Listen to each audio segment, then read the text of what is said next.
In this video, I'm going to explain how to cut J-mold to fit around doors and windows. There's basically only two different cuts that you need to make for your J-trim to fit around any obstacle, whether it's a door, a window, a receptacle, or any other obstacle that you're trying to trim around. So the one end is going to look like this, okay? This would be the part that you see, the front. This is the back, okay? And one end just gets a notch cut in it. Okay, that's typical of the bottom and the top of each side piece. So the other cut that you're going to be making looks like this, and it's a mitered cut on the front. Okay, I'm going to be demonstrating using aluminum, but this would be the same for vinyl, and that's the reason I'm cutting it this way. Some people do their corners totally different. They'll actually take this piece down without a miter, and they'll wrap it around the other piece, and it locks those two pieces together. It can look good if it's done right, and there's no problem with that. I think this one finishes it off and makes it look a little bit nicer. Okay, you'll notice that we also have a tab right here. This bends around the corner and it helps with drainage. Water has an adhesive property, so it tends to stick, cling to a surface, and it will cling to the surface until it gets around the corner and drops off. So this cut would be used on the top of the window, on both sides would get mitered, just like you see on this sample piece. And the bottom, like this, so if this were our side piece, the bottom edge of it would be mitered. Okay, the piece that goes underneath would have a notch in both ends, just like you see on this piece. Okay, and the tab goes around the corner. If you look right here, it goes around the corner. The water will cling to that tab until it makes it around the corner, and then it will drop off. Okay, so water comes down, clings as it goes around the corner, and then it falls off. So this is the way to make the most water resistant joint, and it also looks really nice. So we're going to show you in this video how to do it. I'm going to start by showing you a couple of bad examples. If you make your cuts a little bit sloppy or you overcut, and it will leave holes, okay, that you can see. So that's why we cut it the way that we do. This is an example of what happens when we don't cut this long enough and leave a blunt end on it. It just opens up here in the corner and we see that little notch. In his piece, you notice the hole that's left at the corner of the window when it's overcut in both directions. I'm going to demonstrate how to apply the J-mold around the window. I've got some pieces here. I've got a piece that's long enough for the bottom. It needs to protrude out on each side at least this far, okay? Because they're going to overlap each other. So just testing that to make sure it's long enough. I've got one for the top and one for the bottom. I've got a piece here that we bent that needs to be cut. So to cut J, we just come over, we cut the front, we cut the back, we let it fall open, and then we cut the bottom. So now we've got the two pieces for the sides. And we'll go ahead and mark the bottom pieces. So we're going to take this piece for the bottom. I'm not going to let it stick out too far because I just have to cut it again. But I do want it longer than it needs to be. I can always trim it shorter later, just like we did in the demonstration. So I'm going to let it stick out a little bit more than it needs to. I'm going to mark it right there on the edge of the window. I'm going to do that on both sides. Then I can take it over and make my notches just like we did in the demonstration pieces. So I'm going to be marking it right here, just on the side of that radius. Do the same thing on the front.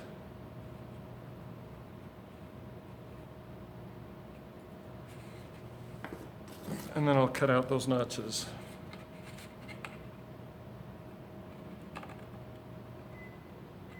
Right up to my mark.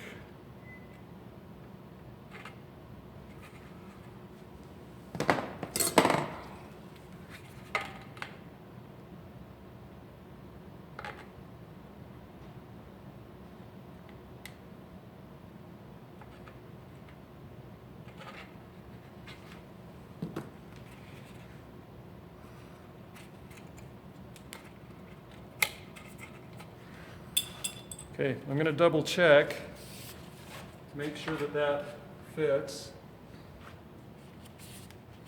Check the mark on the other end. Looks like it's good.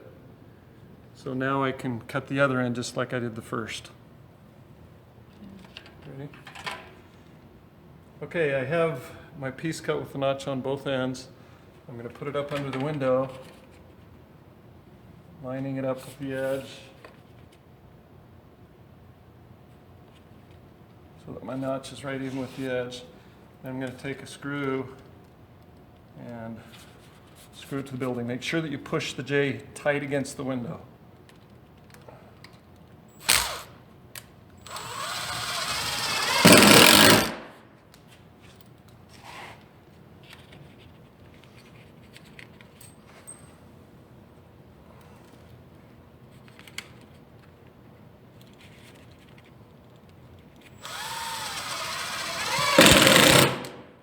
Okay, I want you to look under the window. You can see that there's about an 1/8 of an inch gap. Now the reason there's a gap there, our molding is square, but when we screw it onto the building, the nailing flange gets in the way, so it tips, so it's kind of rocking on the edge of the nailing flange, and that opens up that gap. So I'm going to show you how to fix that.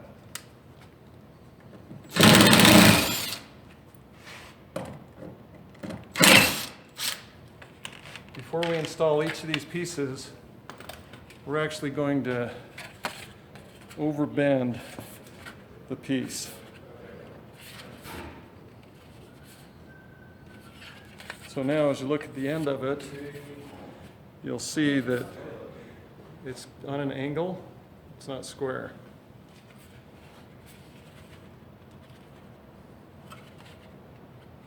So now we're going to reinstall it.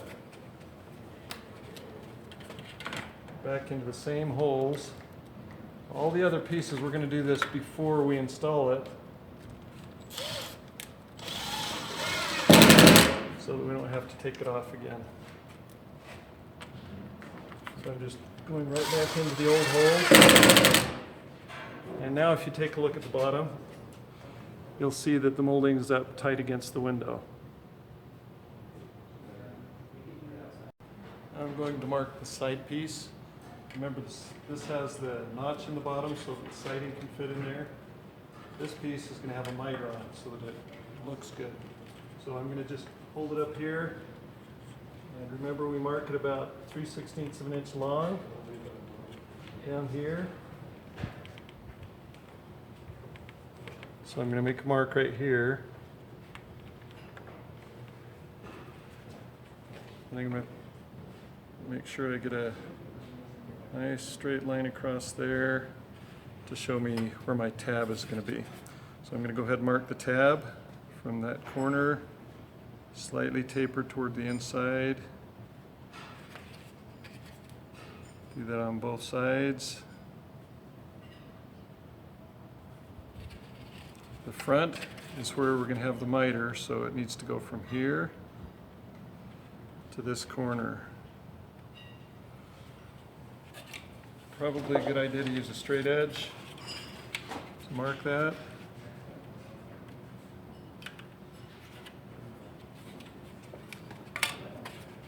And then the final cut is back here on the back.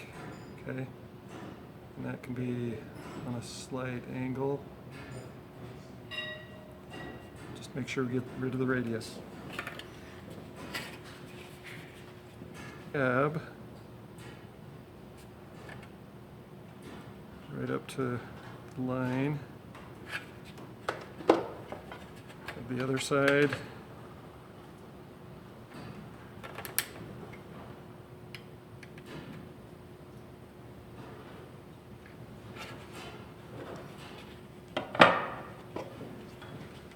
Now I'm going to go ahead and cut the miter.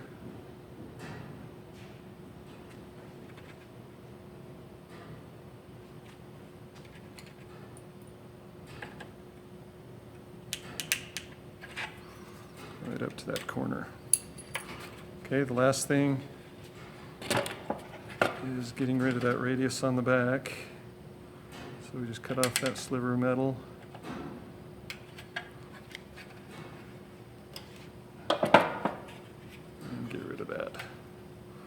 Okay, so there's my piece for the bottom end, and we're going to open up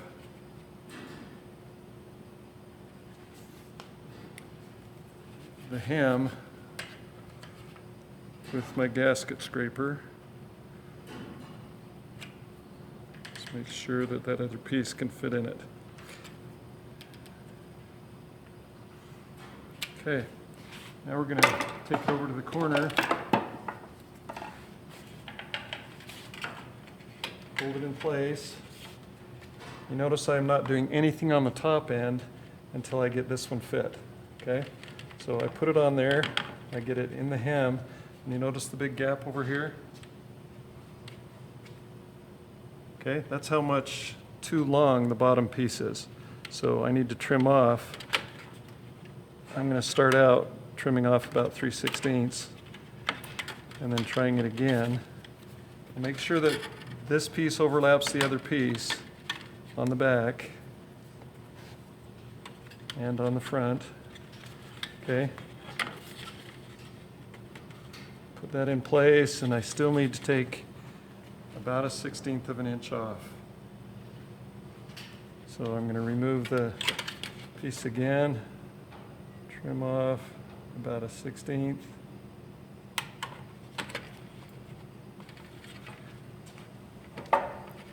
Now you notice I've cut it on a slight angle. That just makes this piece fit easier.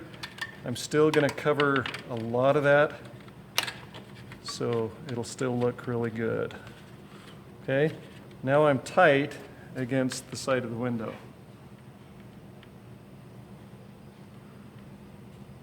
And you notice this will be trimmed off. I usually don't do that until the entire window's done, just in case there's any movement while I'm installing it. And I don't bend the tab until the final step. So I'm going to take and mark the top up here with my pencil. It'll get a notch just like the bottom piece. And then when I do the top piece, it'll be mitered like this piece on both ends. That way we maintain the overlap so that we get good drainage. Okay, anything that comes down the side, any moisture, is going to come down and cling to this tab. It'll cling to this tab until it gets under the window, and then it'll drop off instead of running behind the moldings.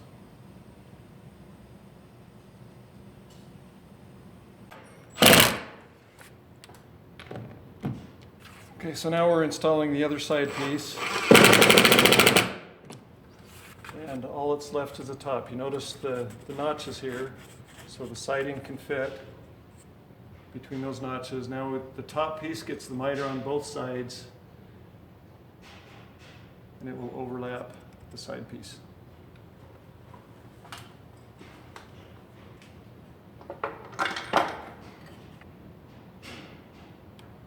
Okay, I have the top piece, and I'm letting it hang over about 3/16, placing a mark right here to show where my miter starts. Do the same thing on the other end.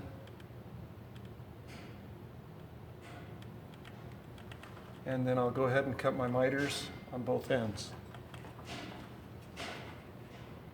Just like all the other sides, I've overbent this so that this edge is protruding a little bit. Now we're going to come up here and install it.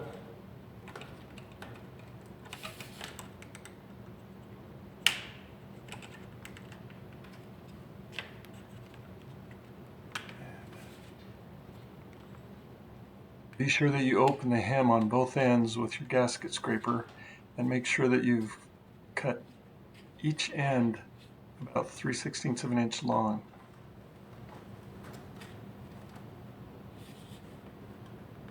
Make sure it's tight here and see how much I have to trim off. Looks like I need to trim about 3/16 on each end. We're checking to see how much we need to trim off of the height of the side pieces so that the top piece will fit down tight. Each side.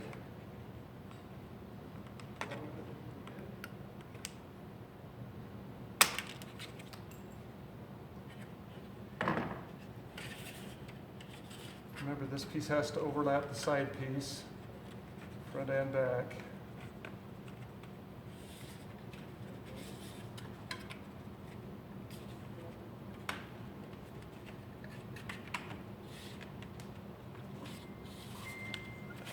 Put that on nice and tight.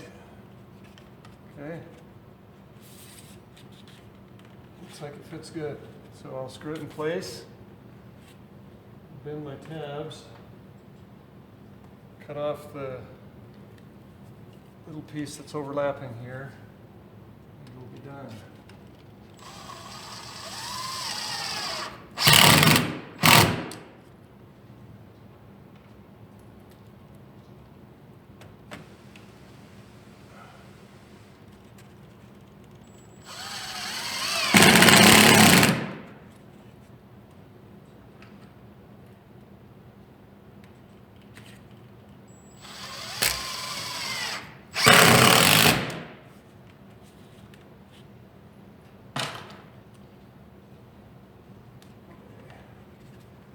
Bend that tab over now, on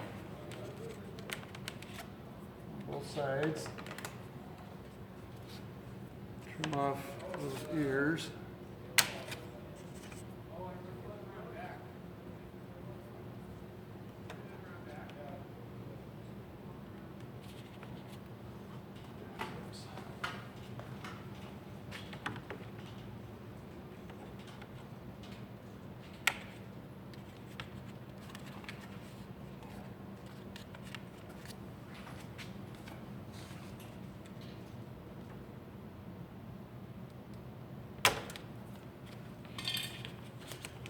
And bend that tab and we're done.